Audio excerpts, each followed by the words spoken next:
성도님들의 사랑을 축복합니다. 7월 28일 화요일 함께 보실 생명의 산 말씀은 에스겔 32장 17절에서 32절의 말씀입니다. 하나님의 말씀 읽도록 하겠습니다. 열두해째 어느 달 15째 날에 여호와의 말씀이 내게 임하여 이르시되, 인자야, 애굽의 무리를 위하여 슬피 울고 그와 유명한 나라의 여자들을 구덩이에 내려가는 자와 함께 지하에 던지며 이르라. 너의 아름다움이 어떤 사람들보다도 뛰어나도다. 너는 내려가서 할례를 받지 아니한 자와 함께 누울지어다. 그들이 죽임을 당한 자 가운데서 엎드러질 것이며 그는 칼에 엎드러진 바 되었은즉 그와 모든 무리를 끌지어다. 용사 가운데 강한 자가 그를 돕는 자와 함께 수울 가운데에서 그에게 말하며 할례를 받지 아니한 자 곧 칼에 죽임 당한 자들이 와서 가만히 누웠다 하리로다. 거기 아수르와 그 온 무리가 있으며 다 죽임을 당하여 칼에 엎드려진 자라. 그 무덤이 그 사방에 있도다. 그 무덤이 구덩이 깊은 곳에 만들어졌고 그 무리가 그 무덤 사방에 있으며 그들은 다 죽임을 당하여 칼에 엎드려진 자 곧 생존하는 사람들의 세상에서 사람을 두렵게 하던 자로다. 거기에 엘람이 있고 그 모든 무리가 그 무덤 사방에 있으며 그들은 다 할례를 받지 못하고 죽임을 당하여 칼에 엎드려져 지하에 내려간 자로다. 그들이 생존하는 사람들의 세상에서 두렵게 하였으나 이제는 구덩이에 내려가는 자와 함께 수치를 당하였도다. 그와 그 모든 무리를 위하여 죽임을 당한 자 가운데에 침상을 놓았고 그 여러 무덤은 사방에 있으며 그들은 다 할례를 받지 못하고 칼에 죽임을 당한 자로다. 그들이 생존하는 사람들의 세상에서 두렵게 하였으나 이제는 구덩이에 내려가는 자와 함께 수치를 당하고 죽임을 당한 자 가운데에 뉘었도다.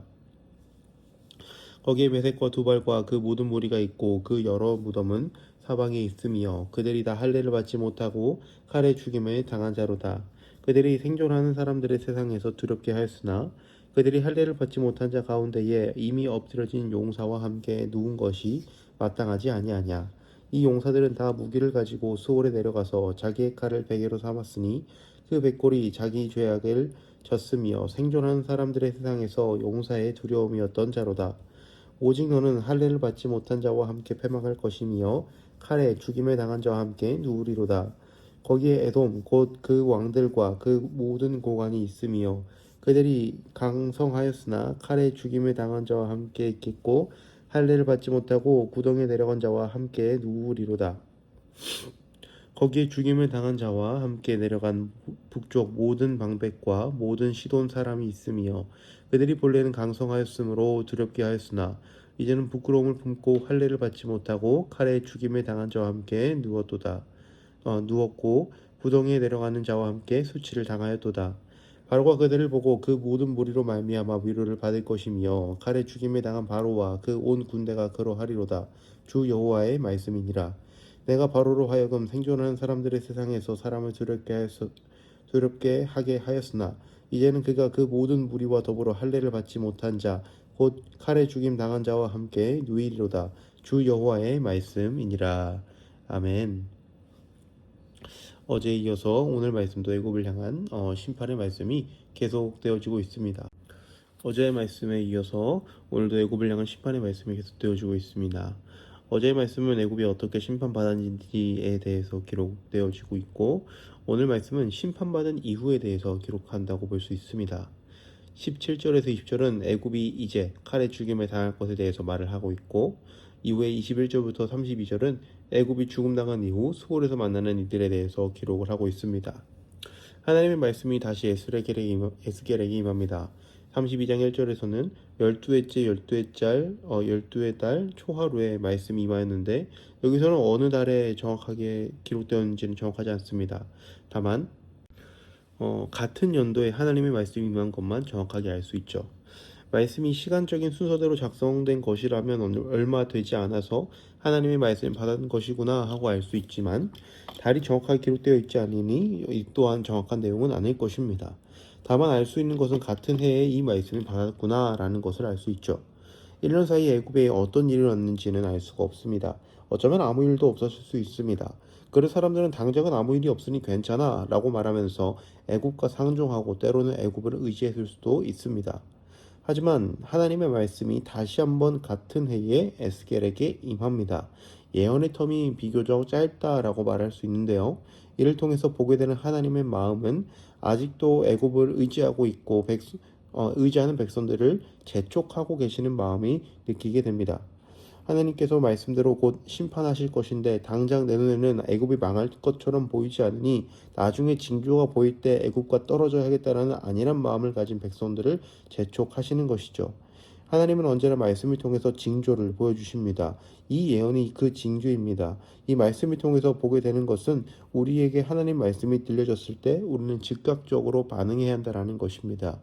그런데 즉각적으로 반응하기 위해서는 언제나 우리가 하나님의 말씀에 귀를 기울여야 합니다. 말씀 앞에서 깨어 있어야 합니다. 세상에서 가장 무거운 것이 눈꺼풀이라는 말에 너무나 동의를 합니다. 그러나 하나님의 말씀이 임했을 때는 무거운 눈꺼풀을 이겨내고 말씀에 반응하기 위해 애써야 합니다. 지금 당장은 아니라고 말씀은 들리지만 멀리 한다면 때를 놓칠 수 있다라는 것이죠. 이후에 애굽에 당할 심판에 대해서 기록을 하고 있습니다. 애굽은 이제 구덩이 지하에 던져질 것입니다.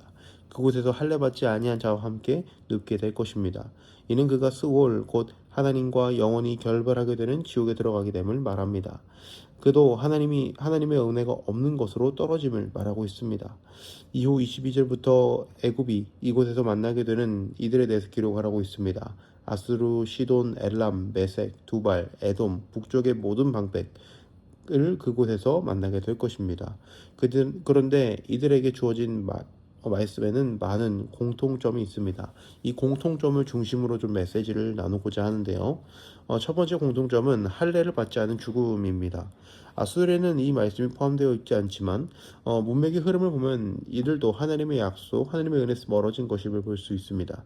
한마디로 하나님 믿지 않은 이들을 그리하여서 하나님의 은혜를 경험하지 못한 이들이다 라고 말을 하고 있는 것입니다. 또 두 번째 공통점은 생존하는 사람들의 세상에서 사람을 두렵게 한 이들이다 라는 것입니다. 이들은 살아생전 영향력을 미친 사람입니다. 하지만 그 영향력은 좋은 영향력이 아니었습니다. 그들로 인해서 주변 나라는 늘 두려움에 떨어야 했습니다.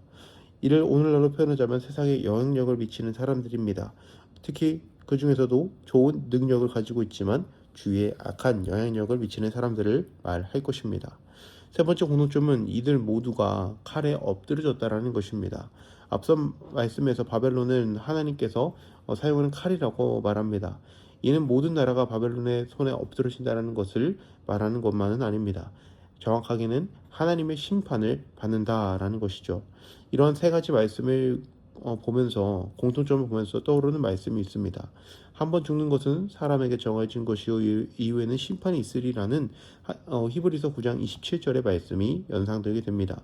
아무리 능력이 좋은 사람이라고 할지라도 아무리 세상에 좋던 혹은 안 좋던 영향력을 미치는 사람이라고 할지라도 언젠가는 죽습니다. 이후에는 결국엔 심판이 있다라는 것이죠. 우리를 구원하신 그리스도를 믿지 않는 사람은 그 심판 앞에서 살아남을 수 없습니다. 칼에 엎드려질 뿐입니다. 그리고 이러한 결과를 무엇입니까? 성경은 수월이라고 말을 합니다. 하나님을 믿지 않고 자신의 능력만을 의지하며 하나님의 은혜를 경험하지 못한 결과는 죽음입니다. 심판입니다. 지옥 형벌입니다. 그리고 32절에는 이제 애굽이 그러한 길을 걸어가게 될 것을 말씀하십니다. 그도 영향력을 미쳤으나 하나님을 두려워하지 않고 자신의 손만 의지한 결과입니다. 우리의 삶에는 두 가지 길이 있습니다. 하나는 태어나면서 모든 이들이 자연스럽게 걸어가는 죽음의 길입니다. 누구도 이 길에서 예외가 없습니다. 언젠간 사람은 사고나 병이나 어떤 방법으로든 죽던 나이가 많아 죽던 이 죽음을 피해갈 수는 없습니다. 그러나 다른 길이 있습니다. 생명의 길이 있습니다. 우리를 구원하신 길이요 진리요 생명이 되신 주님의 길이 있습니다. 바라기는 우리가 다른 길을 걸어가는 것이 아니라 주가 보이신 생명의 길을 따라가는 우리 성도님들 되기를 간절히 소망합니다. 기도하겠습니다. 은혜로우신 아버지 하나님 그 은혜를 감사합니다. 오늘도 주의 자녀들이 말씀으로 하루를 시작합니다. 주님 말씀이 들려졌을 때 우리의 삶이 우리의 마음이 즉각적으로 반응하게 하시고 우리가 언제나 길이요 진리요 생명이 되신 주님을 따를 수 있도록 인도하여 주시옵소서. 감사를 드리며 우리 주 예수님의 이름으로 기도합니다. 아멘.